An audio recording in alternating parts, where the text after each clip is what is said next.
прекрасная система здравоохранения в России и ваш прекрасный регион, чтобы подключить на вашей системе и что-то добавить. Чтобы был обмен знаниями между странами, для того, чтобы вот тоже и такие системы могли существовать и в России.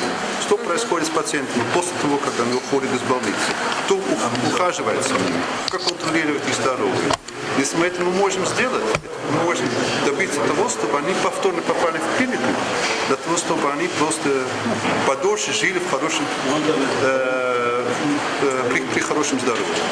Вот этот обмен системы мы бы хотели обсудить с вами. Ваш министр Вафин приехал в Голландию, посетил фирму Порта Вита, и ему очень понравилась эта система. Мы сейчас повторно посещаем вашу красивую страну, вашу прекрасную республику, для того, чтобы дальше обсудить эту тему. Вот ваши впечатления о центре, что понравилось, на что внимание обратили? Прекрасные врачи, очень хорошие профессионалы, работают здесь. Медсестры все очень активно работают, все участвуют. Самое главное, каждый врач очень заинтересован улучшить свои качества. И чтобы было все лучше для пациентов. Открытая атмосфера, это точно заметно.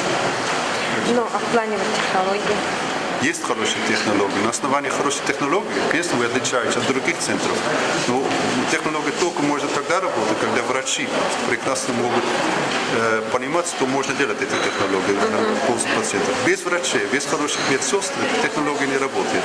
Так что у вас все условия для прекрасной работы есть, у вас и технологии есть, и прекрасные врачи. Я думаю, что будущее есть.